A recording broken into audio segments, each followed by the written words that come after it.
Wazora Mamsambisi waiya Nyamimiti waibu. Naam, haya hapo ni maandamano ambayo unayaona watu wameandamana ndani ya taifa la Burkina Faso kwa pamoja kusimama kwa ajili ya kuwapinga watu wa magharibi wanaotaka kuleta propaganda kinyume cha Ibrahim Traore ndani ya taifa la Burkina Faso. Ndio maandamano haya unayaona. Angalia maelfu ya watu walivyo wengi hivi. Walisema kuwa Ibrahim Traore anatumia dhahabu kwa ajili ya maslahi yake binafsi, kwa ajili ya kujilinda yeye mwenyewe. Sasa naomba uniambie ni vipande vingapi vya dhahabu ambavyo Ibrahim Traore ametoa kulipa umati huu wa waandamanaji? Ni vipande vingapi ambavyo amevitoa? Kwa sababu si ndivyo madai yao kuwa Traore anatumia dhahabu kwa ajili ya kujilinda yeye. Sasa swali langu ni hilo. Dhahabu kiasi gani Traore ametoa kwa ajili ya kuwapa hawa wakaandamane? Je, mmeisikia kauli yoyote ya Ibrahim Traore akiwaambia watu nendeni mkaandamane mtaani mkanitetee? Sio kweli. Jamani, kizuri cha jiuza, kibaya cha jitembeza. Ndio maana yake. Kwa hiyo hawa wameandamana. Hii ni ndani ya Burkina Faso. Sio Burkina Faso tu, hata Ghana pia watu wameandamana leo tarehe 30 mwezi wa 4 2025 katika maandamano ambayo walikuwa wameyaplani, na ashukuriwe Mungu kwa ajili ya hii mitandao walioileta. Mtu mmoja aliwahi kusema mnawakandia wazungu wakati mnatumia mitandao yao. Nikasema it's okay. Wazungu walitumia rasilimali zetu kujinufaisha na kujitajirisha. Je, ni neno kubwa sisi tukitumia mitandao yao kujiweka huru? Ni neno kubwa sisi tukitumia mitandao yao kuelezea ukuwa Mwafrika? Au kuna shida gani? Unagundua hiyo ni akili ya kikoloni. Ndio maana huyu mtu anaweza kafika akaongea kauli kama hizo. Sasa baada ya watu wa magharibi kuanza kumuinda Ibrahim Traore na hii kauli hii, unajua haya yote maandamano yamekuja ni kutokana na kauli ya yule general mpumbavu yule mtu mweusi mwenzetu yule General Michael Langley, ambaye ni general wa nyota 4 wa AFRICOM, aliposema kuwa hali ya usalama katika mataifa ya Afrika, tunaona Ibrahim Traore, rais wa Burkina Faso, anatumia dhahabu kwa ajili ya kujilinda yeye mwenyewe badala ya kuwanufaisha wananchi, na tunatakiwa tumkamate. Maandamano haya yanawatumia ujumbe kuwaambia kuwa mnachokifikiria mmekosea, kwa sababu mnachokifikiria sicho kilivyo, sivyo ilivyo hivyo. Na ndivyo hivyo, yani mmekosea na mmekosea kabisa. Alafu mnatumia mbinu za kizamani, enzi za shetani. Mbinu za kizamani eti kama zile za Colonel Muammar Gaddafi. Kipindi kile walimuweza Gaddafi kwa sababu tulikuwa watu uelewa na mitandao ya kijamii ulikuwa ni mdogo sana. Lakini sasa hivi angalia ujumbe ambao watu tumeutuma kwenye mitandao ya kijamii kwa hadhira ya kimataifa kuwaambia kuwa Ibrahim Traore jaribuni mguse muone kitakachowatokea. Sasa nendeni mkapige bomu umati huu. Nendeni mkauwe huu umati wote huu. Na sio hawa tu, Marekani watu wameandamana. Watu hivi, watu weusi wameandamana. Yani ni duniani kote watu weusi wameandamana, wamesema hatutaki historia iweze kujirudia ya Thomas Isidore Noel Sankara. Hatutaki historia ya Patrice Emery Lumumba iweze kujirudia. Hatutaki historia ya Colonel Muammar Gaddafi iweze kujirudia, kwa sababu hawa ndio waliuawa hadharani na viongozi wengine wengi sana waliouawa kimya kimya tu, kisa tu wamewapinga basi hivyo. Na hata hapo kwenye corona, hapo ilipokuwa imetokea hii corona, kuna viongozi wengi waliondoka hapo na hawa viongozi wameuawa na hawa. Kwa uni ujumbe ambao unatumwa huko, maana kama mlisema Traore anatumia dhahabu kwa ajili ya maslahi yake binafsi. Ndio swali sasa tuulizane, Traore ametumia vipande vingapi vya dhahabu kuwalipa hawa waandamanaji kuwaambia nendeni mkanitetee? Kazi zinajieleza. Kazi anayofanya Ibrahim Traore inajieleza. Haihitaji mtu yeyote kuiongelea. Matunda yanaonekana. Kuna kauli moja ambayo kwa sisi wa Kristo kwenye Biblia, Yesu Kristo alisema hivi, kama hamniamini mimi, ziaminini kazi nilizozifanya. Kwa kazi hizi alizozifanya Ibrahim Traore zinajielezea. Sasa hivi unajua Ibrahim Traore pale Burkina Faso, elimu imekuwa ni bure kuanzia primary mpaka chuo kikuu. Yale Gaddafi alikuwa anayafanya. Wanavyuo sasa hivi ukiingia chuoni sio serikali inakukopesha pesa. Serikali inakulipa mshahara mpaka utakapoingia kwenye ajira. Na mshahara wa Burkina Faso ni 500,000 kwa wale watu wanaoingia chuo mwaka wa kwanza, mwaka wa pili, mwaka wa tatu. Wakati huu wakiendelea kubadilisha mitaala ya elimu, kwa sababu ni elimu ya mkoloni ndio ilikuwa inatumika kwa ajili ya kuandaa watu ili waende wakamtumikie mkoloni, hususan ni Mfaransa, lakini ameendelea kubadilisha mitaala hiyo, mitaala ya elimu. Tuseme nini juu ya vituo vya afya ambavyo amevijenga mpaka vijijini? Tuseme nini juu ya mobile hospitals ambazo hizi zitasaidia askari wakiwa wanapambana na makundi ya kigaidi ndani ya Burkina Faso?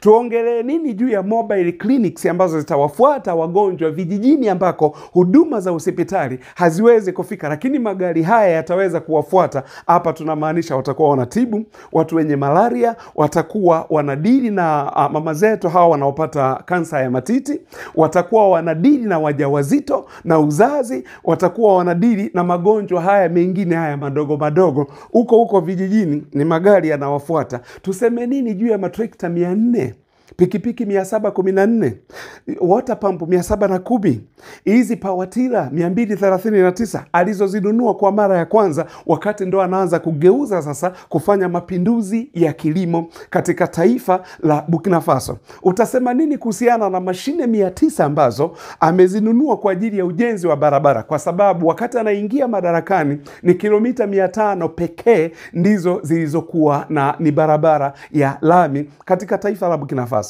Lakini kwa sasa hivi kila mwaka anajenga kilomita 5,000. Anataka ahakikishe ameunganisha barabara hiyo. Burkina Faso yote imeungana na kwa barabara na kujenga madaraja kutoka eneo moja kwenda eneo lingine, ili Burkina Faso iwe ni nchi ndogo, unaweza kaizunguka tu kwa dakika moja. Nakumbuka kauli fulani ambayo wakati wa Jakaya Mrisho Kikwete akiwa rais wa awamu ya 4 wa Tanzania, alimteua John Joseph Magufuli kuwa waziri wa ujenzi, kwa sababu kuna kauli yake aliyoiongeaga, alisema barabara za lami ndio mishipa ya damu ya uchumi ya nchi. Na baadaye Magufuli alipokuja kuingia na akasema tunataka mtu aweze kutoka kusini kuelekea kaskazini kwa siku moja tu, kwa sababu tutakuwa tumezijenga hizi barabara. Ndicho anachokifanya Ibrahim Traore pale Burkina Faso. Haya, twende na ukumbuke hizi barabara wakati anajenga anataka wakandarasi wawe ni raia wa Burkina Faso. Juzi hapa, maana mwanzo wakati wamemtimua Mfaransa, kuna watu waliweka vikwazo pamoja na makampuni, likiwemo na kampuni la Coca-Cola likasema tunaondoka, kama ilivyokuwa Urusi. Baadaye wakagundua wamepoteza biashara kubwa sana ndani ya Burkina Faso. Baadaye wakasema tunarudi tujenge na kiwanda. Traore akawaambia tunawakaribisha kwa terms zetu sisi, kwa conditions zetu sisi, mtaingia hapa, mtakuja mjenge, lakini watakaojenga tupeni ramani, wakandarasi wetu ndio watakaojenga.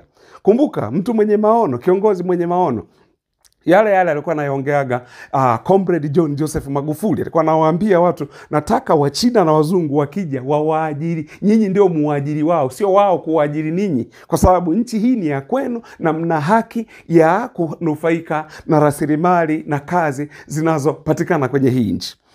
Sasa Ibrahim Traore, ukiachilia mbali hilo, angalia viwanda alivyovijenga, kwa sababu uchumi wa taifa lolote ni viwanda. Angalia viwanda alivyovijenga. Hivi viwanda vimetengeneza ajira ngapi kwa raia wa Burkina Faso?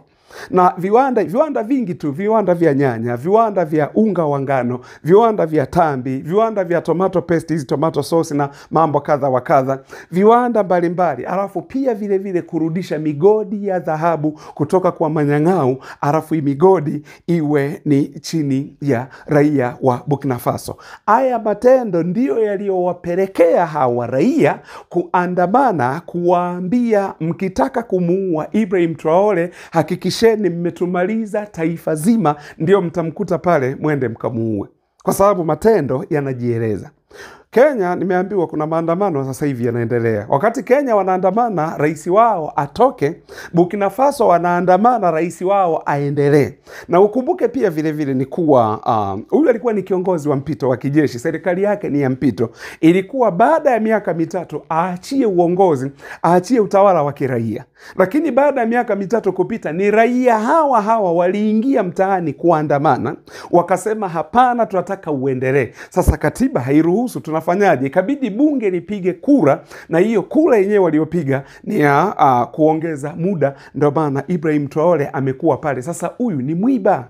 Ni mwiba mkali kwa watu wa magharibi, ni kichomi kwa watu wa magharibi, ni kichomi kwa Ufaransa na Marekani. Ndio maana unaona wanafanya kila namna ili wamtafute, ili wamuue. Sasa raia wanaongea. Awamu hii tumesema hatukubali. Awamu hii tumesema hapana, kwa sababu walipomuua Gaddafi, unajua waliua ndoto za Afrika. Walipomuua Patrice Emery Lumumba, waliua ndoto za Afrika. Walipomuua Thomas Isidore Noel Sankara, waliua ndoto za Afrika.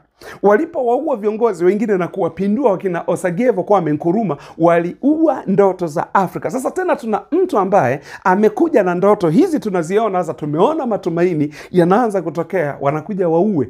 Ndio maana ya haya maandamano. Na maandamano Marekani pia watu wameandamana sana, na unaambiwa mpaka serikali ya Marekani yenyewe pia imeshtuka. Hili jambo limewashtua. Na maandamano haya tena wakiona, kwa sababu yanawafikia, sio kuwa hayafiki. Vyombo vyao vya habari vikubwa havikavi. Vyombo vyao vya habari viko kwa ajili ya propaganda. Ndio maana nilikuwekea makala fulani hapa ambayo nilikuambia kuhusiana na ile Reynolds Company, ambayo ni shirika la utangazaji la Marekani ambalo lilitoka Marekani kuja huko Burkina Faso kuja kutaka kumdhalilisha Ibrahim Traore, lakini wao ndo wakadhalilika wao. Umeona, kwa sababu ni mtoto wa Victoria, mwanadada anaitwa Victoria, ni mtoto wa William Reynolds ambaye ndio mwenye hii kampuni. Na baadaye, baada ya yale majibu ambayo alipewa na Ibrahim Traore, aliporudi alienda kuresign kazi, akarudi kuja kulipoti sasa uhuru wa Afrika kuwa inatakiwa ipambane, ni namna gani inatakiwa kupambana. Kwa ndugu zanguni, tunashukuru Mungu sana kwa sababu Afrika sasa tumeamka.